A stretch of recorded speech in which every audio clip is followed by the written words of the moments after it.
welcome to the Science Faction Podcast, where science meets fact meets fiction.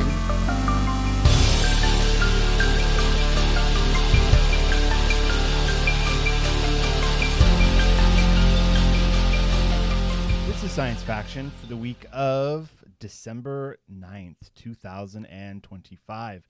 I'm one of your hosts, Stephen Dominguez, and with me today, two individuals that both wished me a happy birthday a few days ago. Happy birthday, Stephen. I'm Benjamin Daniel Ellis. Is exactly how I said it.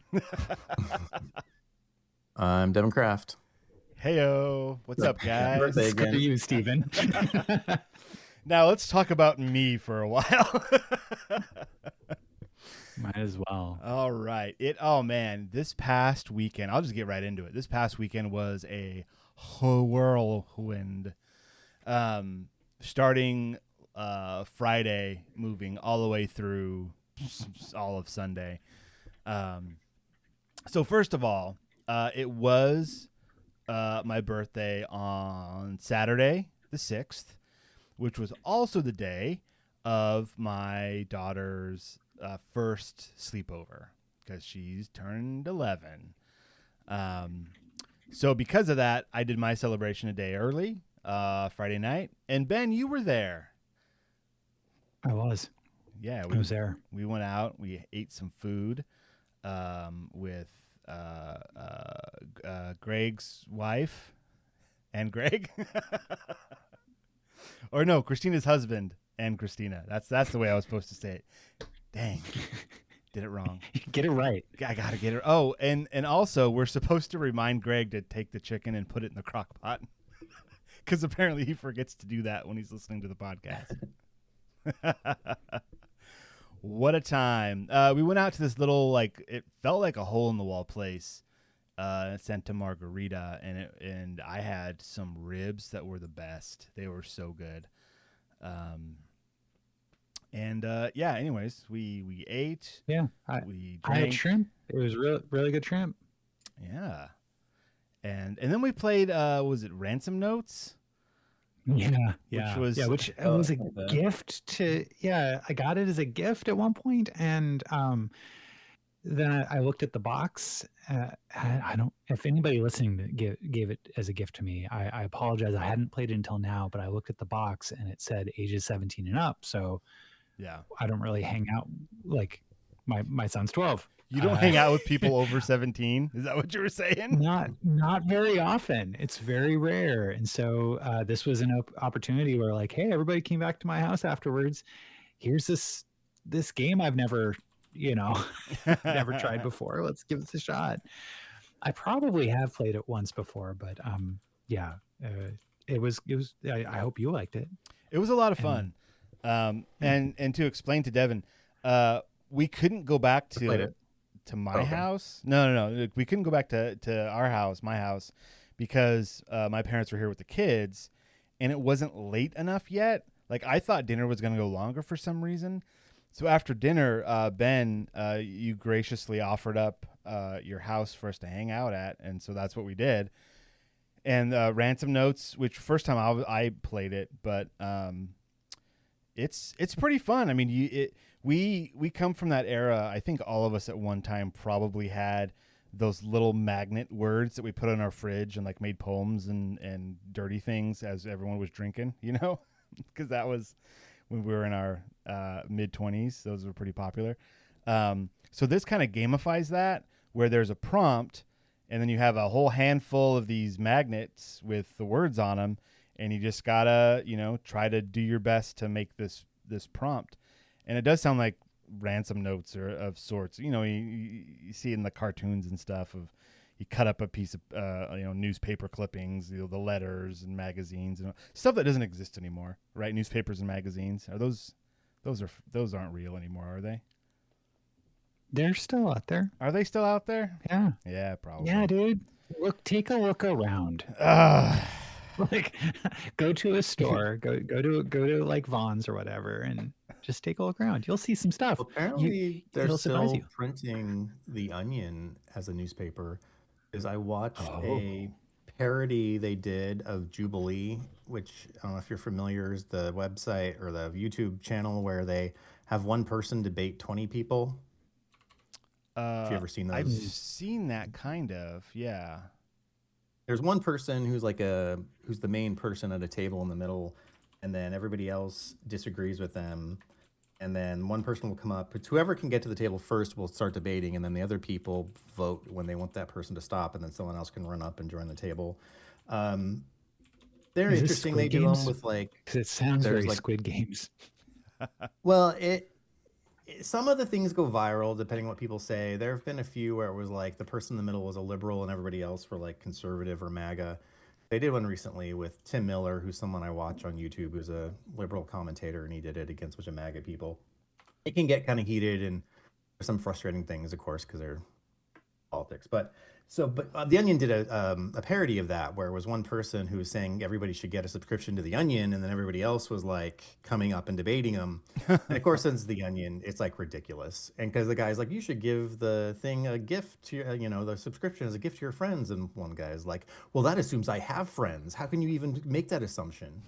Like all these things like that. It's fine. But yes, apparently The Onion, but it seemed to be an actual ad for subscribing to The Onion. So I guess they still print that.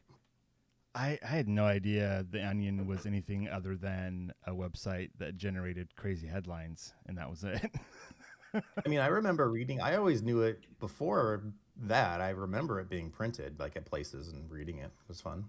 Oh, well, right on. Cool. Well, so yeah, we had our fun adult. I mean, we're all in our 40s, and in Greg's case, a lot higher. And we we had our dinner out, which was great. The next day was all like on my actual birthday. Kids and wife did stuff in the morning, which was great, gifts and whatnot. And then in the evening, all the kids came over, and oh, man, it was five girls, including my kids, and it was we're going to stay up until midnight and then go to sleep day. And oh boy, did they. Did they go all the way to midnight? They did. Well, one of them made it till about 11:30, and then she fell asleep. But then at 12, and they were all like, yay, it's midnight. She woke up and was like, all right, we all made it. Now go to sleep. Like, she was not having it. It was great. She was like, okay, time to go to sleep, everybody. So yeah, and I think it was probably around 1 o'clock when we were like, hey, stop the talking and the giggling. It's time to go to sleep. And that was just exhausting for us. Like we had to keep them entertained the whole time. For the, give or take, supervise and keep things entertained and answer questions and help with stuff. It was like 10 o'clock at night. They were baking cookies. It was crazy. Yeah. Sounds like a party with a capital P. I mean, it was. Yeah, so that was a whole lot of fun. But then and then the next day, of course, they all got up at like 7 a.m., right? And just started up again. It was all over by noon. And then after that, Martine and I were just like, oh, we're done. We are done. It was just like clean up and rearranging our furniture back to normal because they like built things. And it was just a day of recovery all day on Sunday. So yeah, it was a successful dual birthday weekend. Everyone was happy.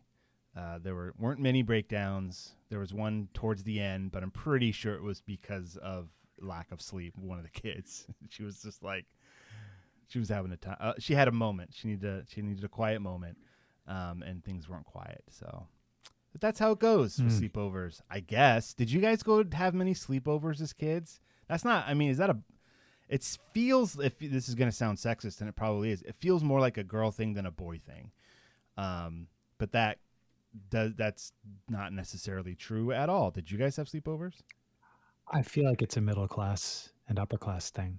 Oh, honestly, okay. I don't think it's a sex thing. I think it's yeah, because I spent the night a couple of times at some friends' houses, but but it wasn't like a party. It was just like you and one other person, that kind of deal.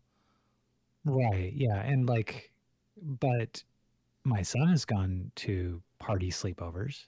Okay. So yeah, Devin? Yeah, I you know, would stay at have a friend come over for a night or stay at a friend's house for a night. Sometimes it might be two friends that come over or like go to someone's house and then there's another friend stays over. I can only really think of one time where it was like a party, and I think that was a birthday party. So sleepovers, as in just like hanging out with a friend overnight, happened often, but not like a party. Okay. Yeah, I went to like one in junior high, one like party, and it was like we had the garage and they had video games set up and food and like all this stuff was just like in the garage and it was stay up all night kind of situation. But other than that, yeah, it was just like one or two. Like one, I don't know. I didn't do it that often. I don't know what we've done it. we've done. Well, Whenever yeah, Devin comes into town, we just hang out at your place and spend the night. And, yeah. play video games all night. And, So Martine was telling me that it was like her and like a lot of her friends did it quite often.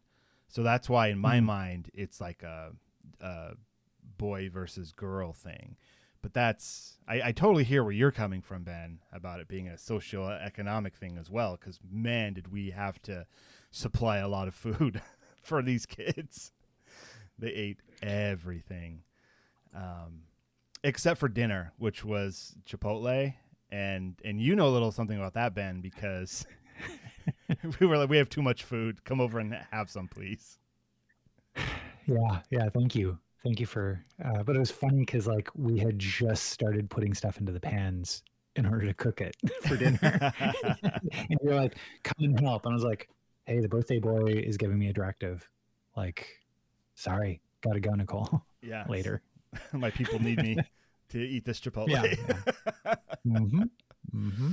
All right. Well, I came back and watched Home Alone. So again, we're kind of going through, the holiday season stuff. So like we're watching Home Alone again, which we've seen a couple times with the kid, and now we're working through the Hawkeye TV show. Right, because that takes place during the holiday season. Yeah. Jeez, Home Alone and Hawkeye. Yeah, dude, Hawkeye is like, it holds up. At least this first episode, I was like, this is rad. Like, there's the comics that it's based on were very popular. So yeah, I'm surprised it didn't hit harder than it did. Yeah, but I mean, like, there's just because it takes place after Endgame, and so Hawkeye, he's no longer Ronin, and his entire family that had been blipped are all back, and it's like his first Christmas back with his family, Yeah. And so like it really, there are moments where like he just takes a look around the table, with his kids, and like it hits hard as a parent. It's like, oh man, Jeremy Renner. Yeah, he knows what he's doing. Yeah. My son Nolan asked me, he's like, what would you do if an asteroid was going to hit the Earth? And I'm like, well, it depends on like how far away it is and what it's going to do to the Earth. And he's like, well, it's like a year away and it's going to destroy half the Earth, which I'm like, well, if it's going to destroy half the Earth, that's going to destroy the whole Earth. So I was like, well, I'd want to spend time with my family and blah, blah, blah. And he's like, well, I would send a spaceship to stop it. I'm like, oh, you mean like, what would you physically do to stop it? Not like you're going to die. How do you spend your last moments on Earth? He doesn't yet understand that an asteroid hitting Earth is an end scenario and not just a thing that could happen. Not just a Tuesday. Yeah. Well, he was asking the question, how would you stop it? And I thought the question was like, well, if you were going to die, what would you do? So I completely misunderstood the point of the question. I mean, either way, you have to show him by talking to my family. Either way, you have to show him Armageddon and be like, this is what we do. We get oil drillers and we train them to be astronauts, not the other way around. Can't train astronauts to be oil drillers. Unfortunately, Bruce Willis may not be available to do this. Oh, no, Bruce Willis is no longer Bruce Willis, unfortunately. All right, we've got a lot to do and not a lot of time. Let's get into it here, into our next section, Future or Now. No. I'm gonna go first because this. Thank you. That was such a fast echo. I loved it. I tried. I'm gonna go first because this is kind of ties into us in our kid era a little bit. I'm calling this brain go away. And this, I first saw this stuff on an Instagram post, and I was like, this group of maybe facts sounds super interesting. Where did they get this from? And there was no link to a source on this Instagram post. And I was like, all right, first red flag, but let's look deeper. And so I took the title and I just threw it into DuckDuckGo, actually. And it came up with a couple of other articles. One of them didn't have any sources. But then the third one I clicked on was from Newsweek, and that one does have sources. So that is what I'm going to base this on. So this was published on December 7th from Newsweek. Let's see, written by Daniela Gray. The title is, "It's Not Just Nostalgia, 90s Video Games Were Better for Kids' Brains." Huh. So yeah, this is super interesting. Let's see. Veronica, the leap between eras isn't just technological. It is psychological. According to two mental health professionals, the shift has fundamentally changed how children's brains develop, process challenges, and engage with reward. Veronica Lichtenstein, a licensed mental health counselor and former teacher, remembers the deep satisfaction of beating a 90s game. Quote, "a real victory," as she put it. "You fought through levels, memorized patterns, and finally saw the ending," she told Newsweek. "It felt like you accomplished something. Your brain gave you this solid, lasting dose of satisfaction, like finishing a tough project." Many modern games, she explains, flip that formula entirely. What looks free is often bait for microtransactions, $5 for a skin, or $10 to shorten grind time, for example. These systems are intentionally calibrated to create mild discomfort, just enough that spending money feels like the natural solution. Many games monitor every player action, feeding data back into algorithms that trigger well-timed nudges and, quote, "special offers designed to keep kids from quitting." Quote, "all of this creates a perfect loop for addiction," Lichtenstein said. "There's no real end, so you never get closure." She described it as junk food dopamine, quick hits that vanish almost immediately, training kids to crave constant stimulation rather than the slow, steady satisfaction similar to 90s kids. Does this sound familiar to you guys at all, being, Nintendo players from our youth? Yes, but I also would say that it's not. It's nice that they're saying like many games, because it's not the entire industry, and having a 12-year-old that's into Silksong and Hollow Knight, it's like, no, those are the classic games that they're talking about here. Yeah, And that have that you have to figure out, and then there's an ending to Yeah. them. Yeah. and also it's a game that rewards perseverance. They're not easy games by any stretch of the imagination. They're not Right. meant to, yeah.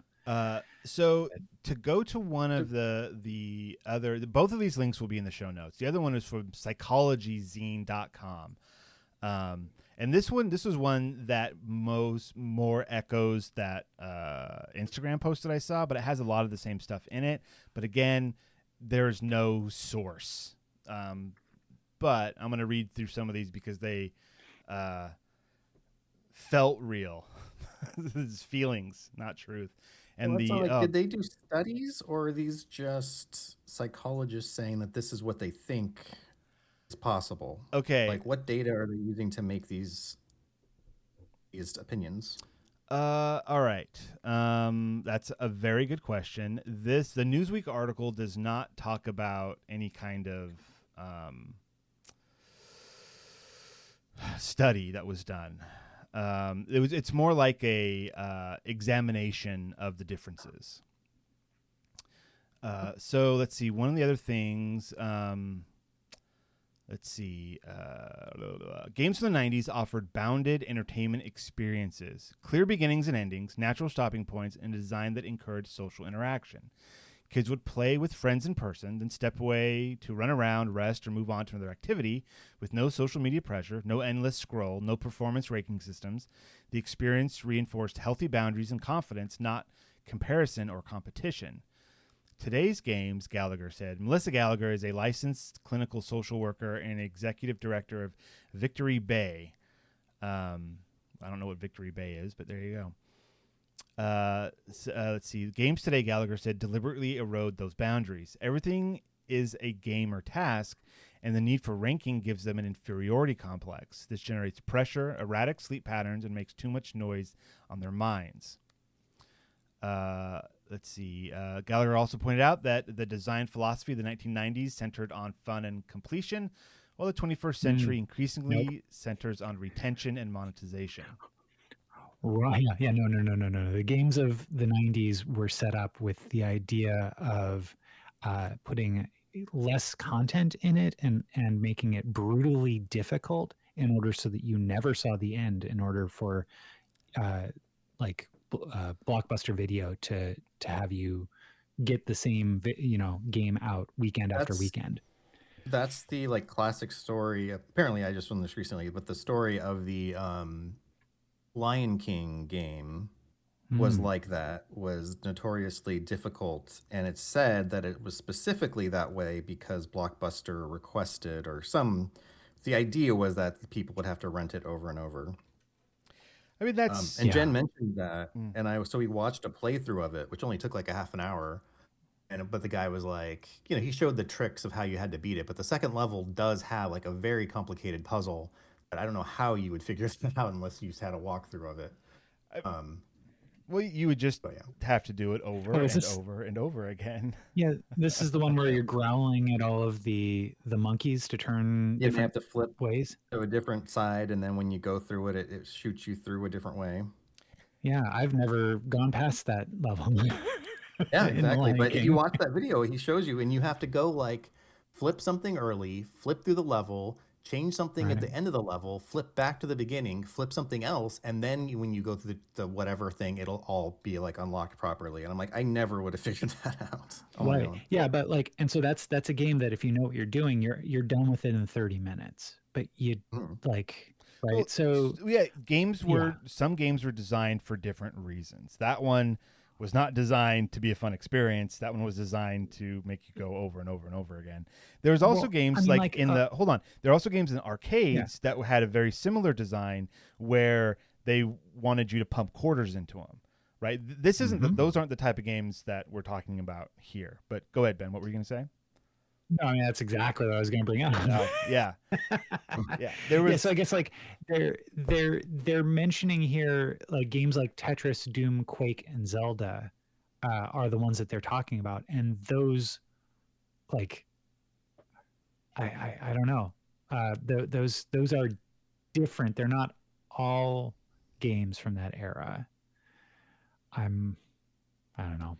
It's interesting. It's interesting, and like the world that we're in now, like I find myself interacting with new games less and less, unless it's some like weird indie thing, because like the one time I tried Fortnite, it was an awful experience. That game was not for me. So it's a different, like the idea of, hey, you always need to come back for a reward. Fallout 76 did this, and it made me upset, where it was like, oh, hey, here's the thing. We only have 1 week to do the thing, and then the thing disappears forever. And it's things like that, where it's like, oh, I'm timed. I have to do this, otherwise I miss out. That FOMO, that stuff like didn't exist before. I think back to something like Mario 3, right, on the NES. Which it does get harder and harder as you play it, but also as you play it, your skills, very slowly increase as you're playing through these levels. There was never a point, I felt like, I'm remembering back years ago, but there was never a point where I was like, oh, this just got too hard. And now I need to, figure something else out. I find that games now, you've got a hold your hand tutorial for a very long time, lots of pointing the way of like where to go next. And then it'll get to a point where suddenly it's extremely hard. After, like, just when you're getting into it, boom, now it's really hard. And it's like, well, how do I make this less hard?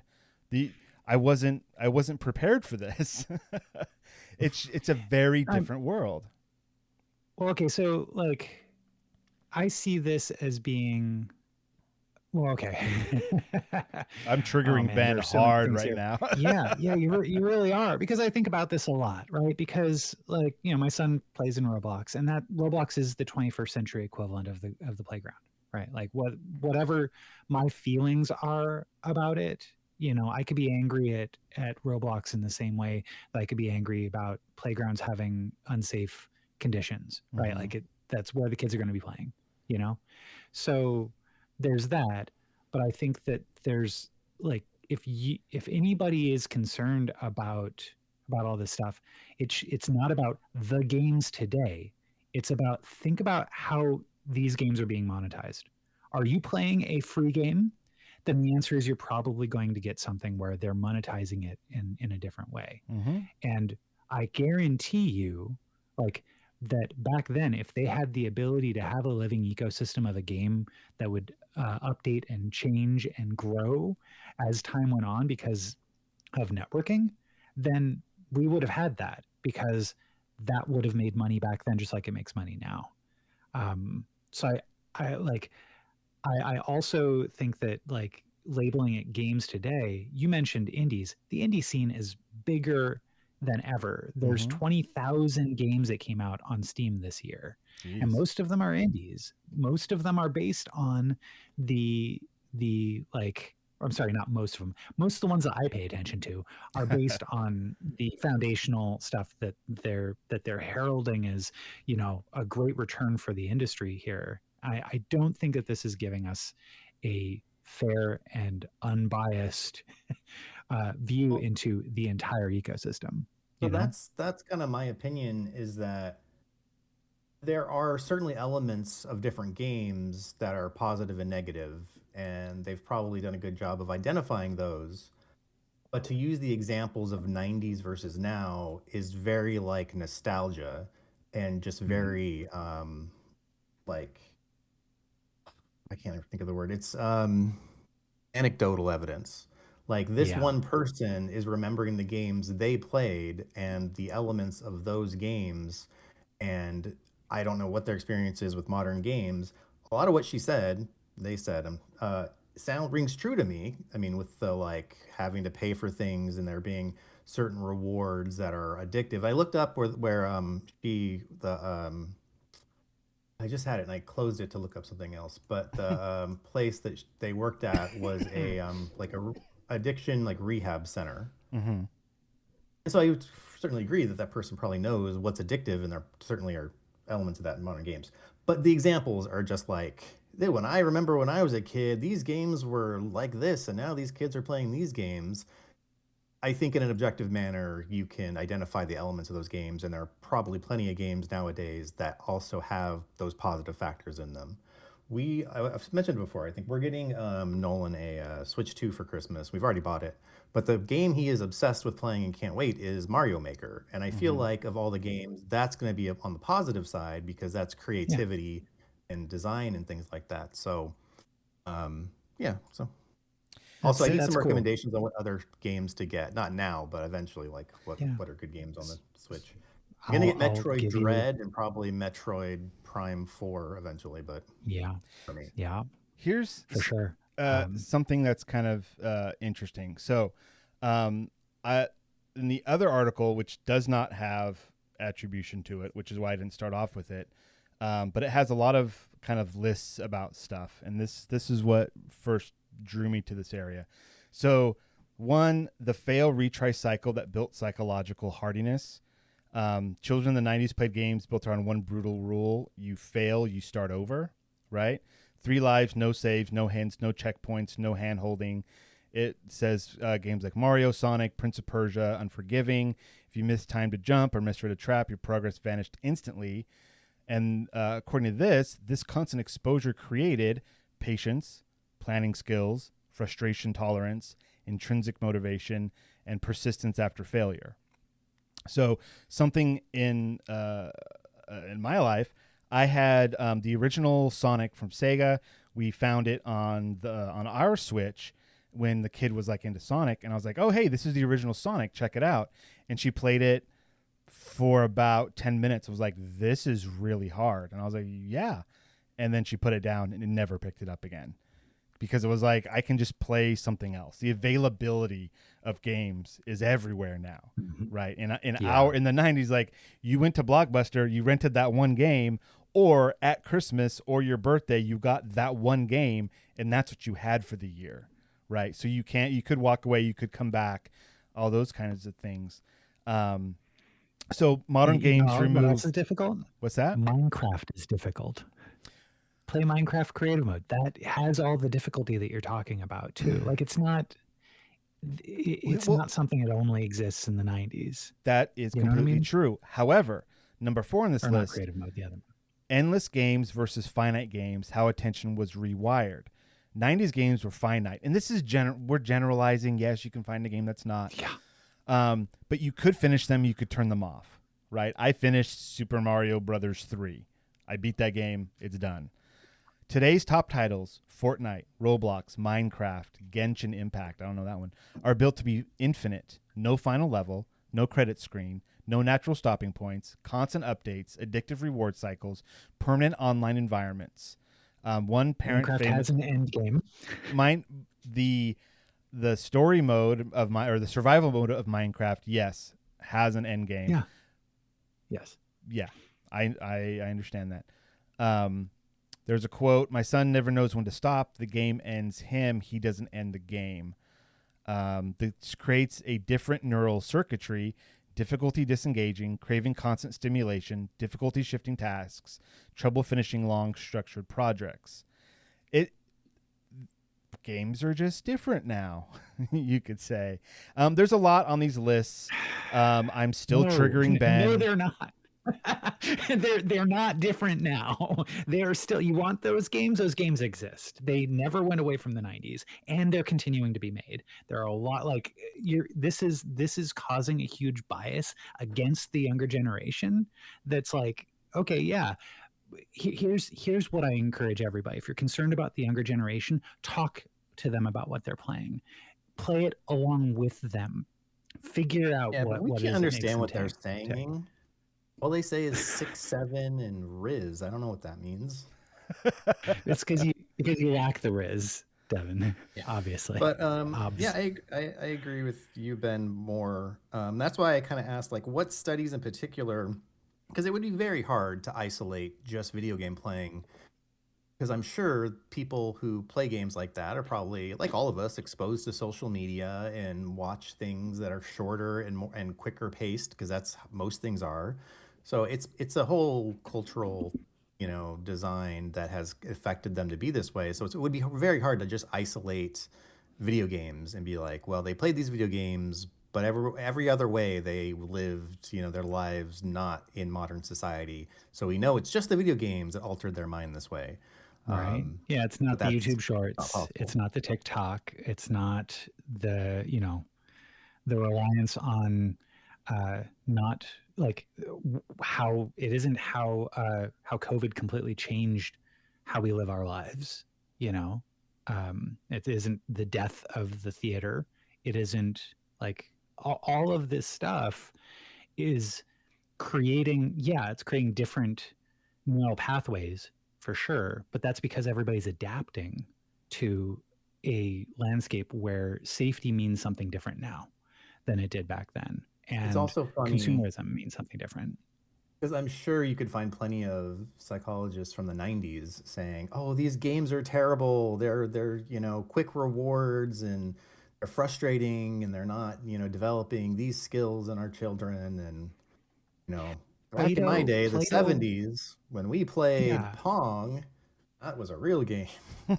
Plato once said, and forgive me if I'm misattributing or any of this stuff, because this is entirely anecdotal, but I remember coming across where, like, somebody noted Plato had said, that the having the written word available, and having people write things down, means the death of us thinking for ourselves. Just writing. Yeah. Right. Yeah, books like were considered a bad thing when books first came literacy. out. Literally. Yes. Yeah. If you are literate and you're able to read somebody else's thoughts, then you don't need to think anymore. If you can read the Bible, you know how flawed it is, as opposed to just listening to what the church tells you. Mm-hmm. Yep. I don't even know what's but I being really wanted you to say argued I wanted anymore. you to say the famous quote from Plato, which is that Super Metroid is far superior to any other game made. So why are we even making new games? As Plato proclaimed. Yeah, and tastes really good too when you eat the Play-Doh. Oh my as a kindergartner. All right, let's move on. Links for the stuff I talked about in the show notes. Yeah. Let's see who. We kind of crapped a little. Sorry. No, fun discussion though. Yeah. Yeah. Let's move on. Devon, what do you got? Well, Plato had a lot to say about quantum computing as well. So I bet he did. Yeah. All right, so I'm going off an article from Science Daily. It says scientists just found a way to tell if quantum computers are wrong. Researchers unveil a new technique that validates quantum computer results, especially those from GBS devices, which is a particular type of quantum computing, in minutes instead of millennia. Their findings expose unexpected errors in a landmark experiment, offering a crucial step towards truly reliable quantum machines. So, quantum computing is, a new technology that we're really hopeful will do a lot of things because it can compute, very quickly. The way it works, I'd probably have to look it up on your own. Basically, as I always hear, you got ones and zeros in the classic computer, but quantum states you can be in different states at multiple times, and so you unlocks more computing power. How that's done, I'm not exactly sure, but if you can use a quantum computer to solve something that would require a supercomputer thousands of years, how do you know the answer the quantum computer is giving you is correct if you can't check it any other way than using a quantum computer? So, and this article doesn't actually really say how they do this, because I went to their study itself, and I think because the answer is very, very complicated math, but essentially what I was able to try to figure out from reading the abstract is that it's more of a sampling type of method where you have the result from the quantum computer and you kind of sample different parts of its result and check those. And so, it's like if you can check a few different things and they're correct, you can kind of assume probabilistically that the entire answer is correct. And they even did this, they tested this on a result from a quantum computer and were actually able to show that the quantum computer's results seemed actually wrong. Let's see. To demonstrate their approach, the researchers applied it to a recently published GBS experiment. And GBS is a Gaussian boson sampler, which is just the type of quantum computer. So a GBS experiment that would take at least 9,000 years to produce using current supercomputers. Their analysis showed that the resulting probability distribution did not align with the intended target and revealed extra noise in the experiment that had not been evaluated before. But pretty much they put their new method to use. They took this prior result and they tested it, and they believe that the result that was previously published had these errors or issues with it. So that is interesting. It's very important, obviously, because if we're going to have quantum computing and it's going to do all these great things, we want to know that it's reliable. Yeah. Yeah. And that so requires us to have like, we put in the same amount of, like, the same inputs should have the same outputs. Yeah. So from the abstract, just to give you an idea of what they're doing, it says here we apply phase space simulation methods to partially verify recent experiments on Gaussian boson sampling implementing photon number resolving detectors. The positive p phase space distribution is employed as it uses probabilistic sampling to reduce complexity. It is approximately 10 to the 18th power times faster than direct classical simulation for experiments on 288 modes where quantum computational advantage is claimed.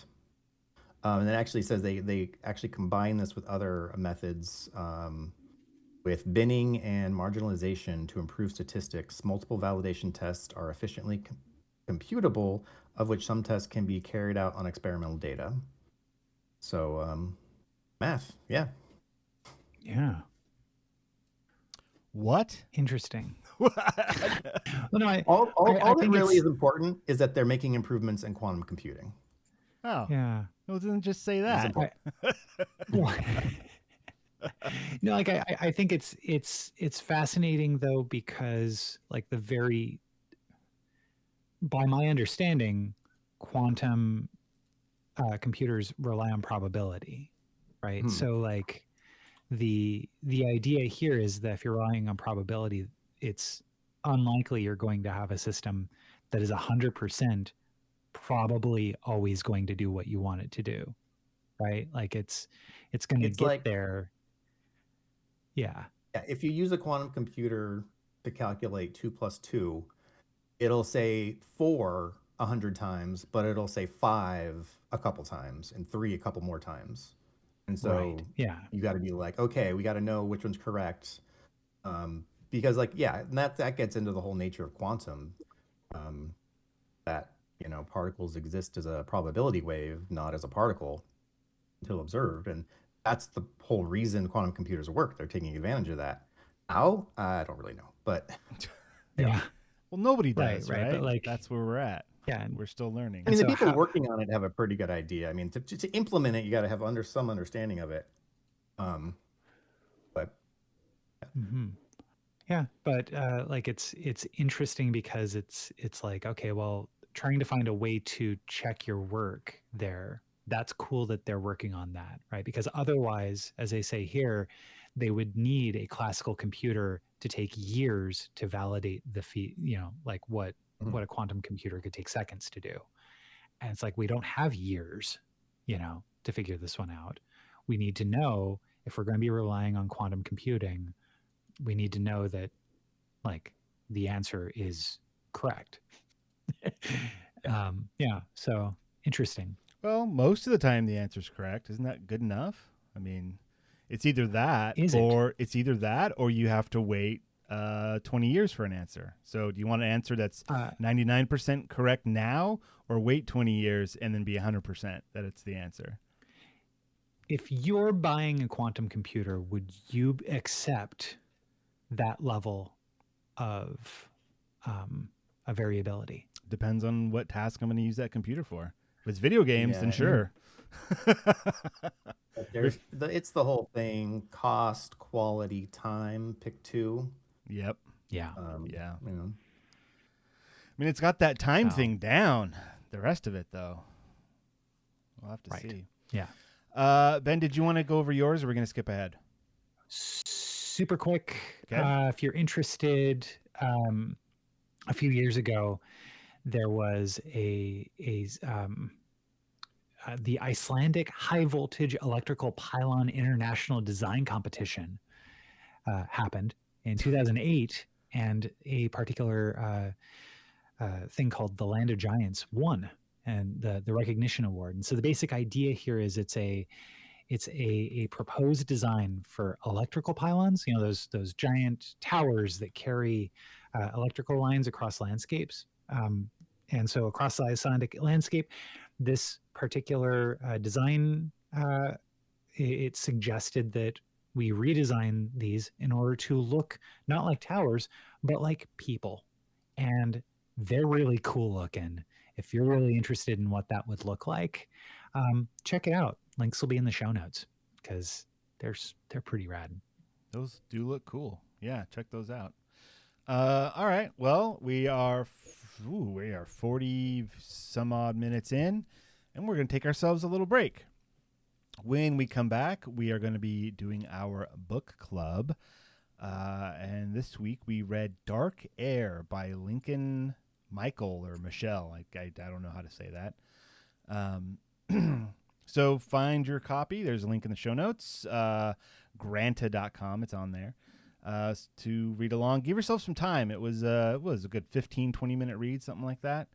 It's not bad for a short story. So we'll be right back. Hey, you. Yeah, you sitting there listening to this for free, like some kind of podcast freeloader.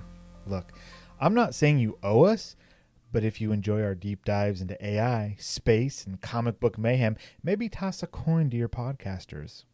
Join our Patreon, get into our Discord, grab some exclusive content, and finally achieve that deep, satisfying sense of superiority over your non-Patreon listeners.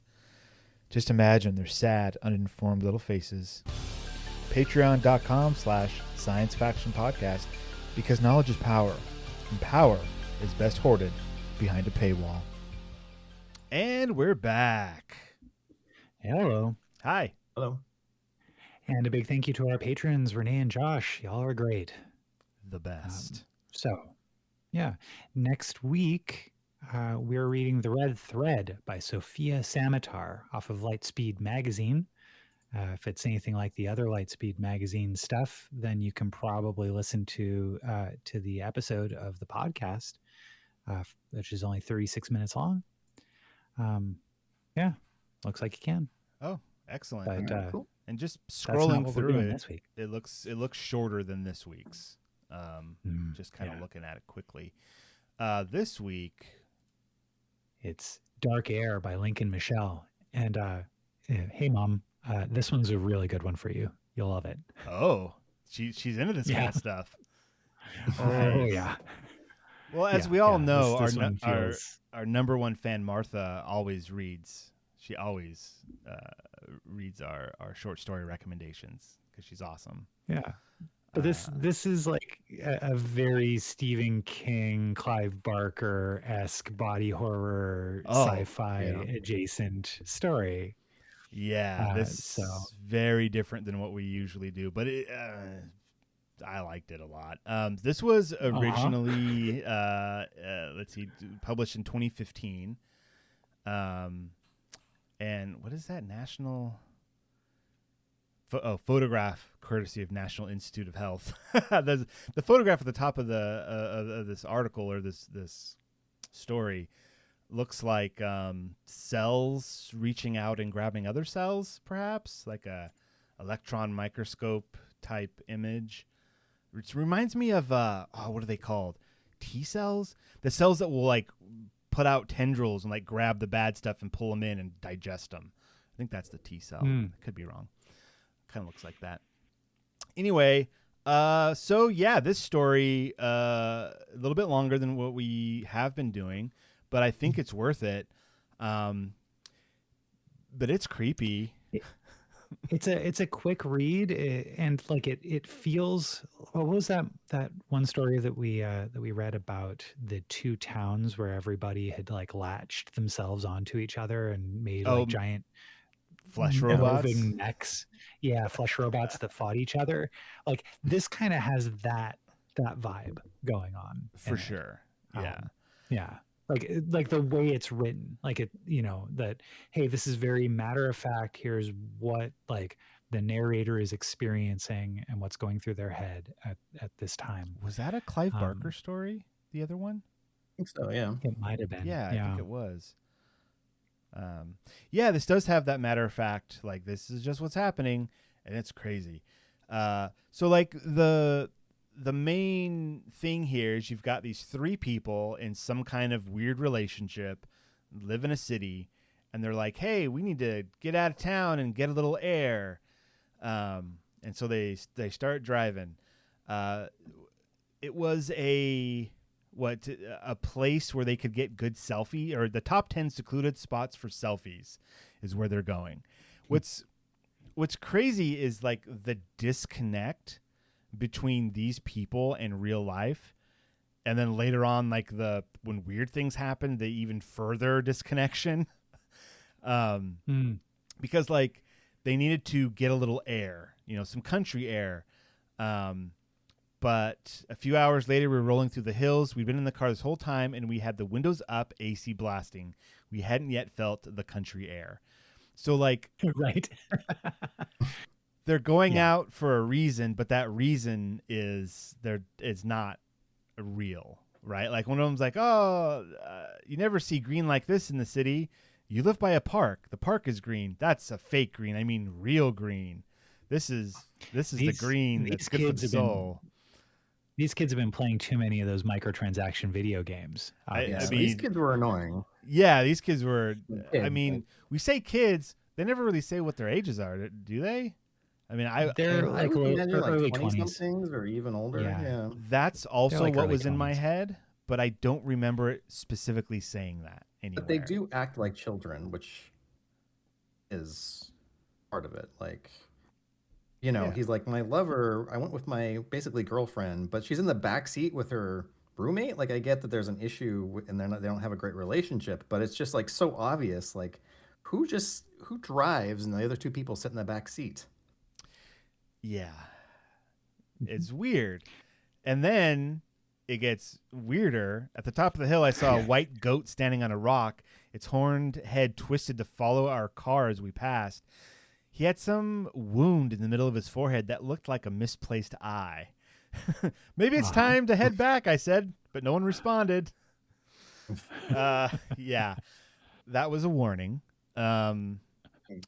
Yeah, so let's see. This is still at the beginning of the story. Like, I don't know. We can't go through step by step what happens, but Right. The basic gist is a creature jumps out in front of the car, or hits the creature. The creature does not appear to be from around here. right, something's wrong with it. It's the flesh is all scaly and pink. It's got a bunch of like spikes coming out of it, and then a bunch of like kind of eyeballish looking things everywhere. And Real body and horror then- stuff. Yeah, and it smells really sweet, and so it's not flies that gather around to it; it's bees, and the bees start to gather around it, and then they start stinging our protagonist and another member of like the roommate of his girlfriend, Mm-hmm. and They're just they roommates. start developing some allergic reactions there. Yeah. So the car's wrecked. Yeah. The roommate is stung a whole bunch, and then they find like a local nearby, the Skintleys, and they seem like weird hippie people. But they don't know. Like one of them keeps calling them like hillbillies, but they're like, they're not really hillbillies. They're more like hippies. And to me, that's more of like, you guys are missing the point. Like, why are you arguing about that when this weird thing just happened? And they're like dressed weird. It's a vibe. It is a oh no vibe. But it's like parents and a kid, and they're out in the middle of nowhere. Like, we need help. They're like, there's no help around here, but we'll help. It's like and then things just get weirder and weirder and weirder. Yeah. I guess that's the question: is do we just get to the end of it so we can talk about it and just be, because I mean, it brings you along the ride. I definitely recommend, if you haven't read it, read it. It's a propulsive read. It's not a quick read, but it grabs you and pulls you along, and you're sure. there, but we get to the end. It turns out, after all the stuff that's going on, that we've found that the hillbillies have been eating off of the flesh of a downed visitor from another world, and they've developed telepathic abilities. Mm-hmm. The bees that have stung the narrator gave him telepathic abilities, but the bees that stung the allergic roommate. reaction that the roommate had was in order to transform him into a spaceship so that the creature could escape from being held by these hillbillies. And they end up killing the creature kills the mom of the hillbillies. The people, like the narrator, kills the dad, and then they take the young girl, the like 9-year-old that's living with them, and they go live together happily ever after. Give or take. Yeah. Yeah, you got it. Yeah. The telepathy stuff is interesting because when the narrator kind of taps into that, like one of the first things he hears is, "We don't know yet if the flesh of the star fallen is for them. The crow bitten has the aura, but the other two are likely just allergic to bees." And you're like, "What? What's happening here?" Which is also not correct. Yeah, that's their best guess. Yeah, Right? so And, like that informs us that they also don't know what they're messing with. And this thing likes electricity. Another it duplicates itself, through electricity. Like it feeds and reproduces through electricity. So they jab it with a cowpoke or whatever. Cattle prod. Cattle prod. Yeah. Yeah. I'm not, this is something else, psychic. I'm not violent, darling, George's voice said. But if you don't listen to your mother, I'll have to pull out the respect belt. Like that was brutal. But then the narrator said, "Hey," I said, "let's all calm down." I immediately realized my error. Yeah, because they were speaking in their heads and he was responding out loud, and that's when they realized, oh hey, this person's unique. Yeah, it's a wild ride, and it ends like how Ben says it ends. It's just the other the writing style of this I think is really interesting as well, because there are a lot of breaks. There's a lot of like scene changes. There's a lot of fast forwarding of time. It really like has, and by having that, it gives the story this kind of sense of motion where like things are happening quickly. And I appreciated that in a short story, because you don't have time to like do a bunch of stuff, and it just kind of lets you imagine, oh, that stuff happened in between breaks, and we didn't need to be, bogged down with it. It's kind of how it felt. Devon, you haven't talked much. What did you think about this story?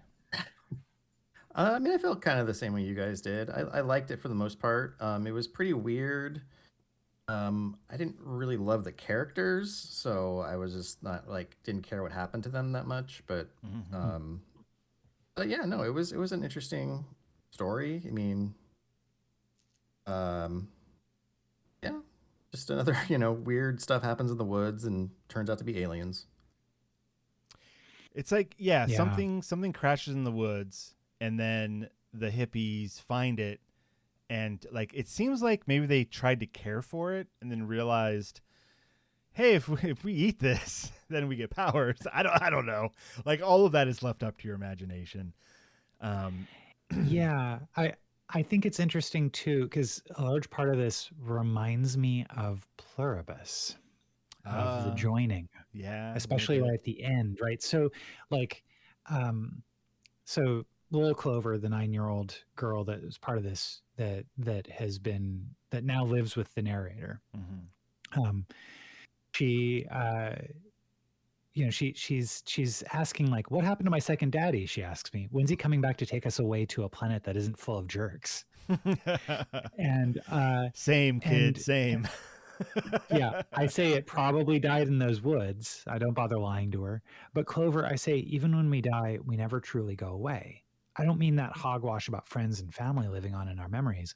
I mean that creatures like Clover and me, those with the star-falling flesh inside us, are not restrained by these bodies. When we die, even the worms and bugs that inspect our remains become touched. Our life force multiplies inside them, creating yet more vessels that crawl through the dark soil with new purpose. They spill out onto the green grass to scatter and grow and spread. Yeah, that was very Pluribus-y. Everyone being part of this one thing and having a purpose. Right? And it was just like, it was, I don't think the characterizations are interesting here. They're fine. They fit the story, but like, it's merely a vehicle for determining what is happening biologically through this thing. And oh man, it was so cool. It's got this Cthulhu-esque thing going on where this alien thing is so unknowable that it's horrific. and yet the people that are exposed to it are like, we don't understand either, but we're part of it now. And like, Yeah. that's so horrifying. They're making their choices and moving along with their lives and, doing what best they think there is. Like they think that they're helping this thing out, that it's a mutually beneficial experience, even though they're keeping it in a cage. And you find out that theoretically, assuming that what the narrator thinks is happening is true, which is a big assumption, like that it wants to escape and go into climb into an organic spaceship and leave. Yeah. Who knows if that's actually what's happening, but that's like there was nothing two different groups malicious from anyone, really, right? It seemed like the alien just wanted to escape. The people just wanted to like try to help it in their own twisted way. Right? Didn't seem like there was anything. I don't know the proper wording here. No, I think, like it's, assuming that we have, like, the one part of it that we don't know, despite there being telepathy, is really what's going on with the alien. Yeah. Right. Like, and this is two groups that are trying to make sense of the experiences that they're having and the telepathic visions that they're getting, and trying to do what they think is best, but seeing very different ways of going about it. Two different explanations of the unknowable. Right. Yeah. Awesome. Good short story. Good bit of sci-fi. Leans more on the horror aspects of things. But hey, there's an alien, so it's science fiction. All right. Those are the rules. I don't make them up. All right, guys. That's going to be it for this week. Remember, next week for book club, The Red Thread by Sophia Samatar, which is that's a cool name. I don't know. Anyways, so links are in the show notes to all this stuff. Check it out. Experience it yourself.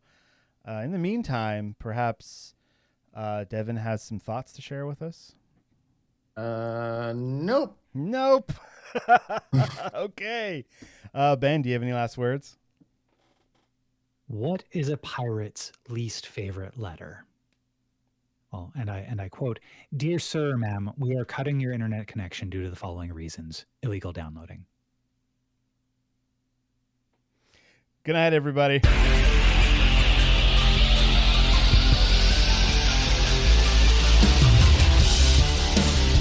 This has been the Science Faction Podcast. Tweet to the host at SciFact Podcast. Email them at sciencefactionpodcast@gmail.com and visit sciencefactionpodcast.com for more episodes.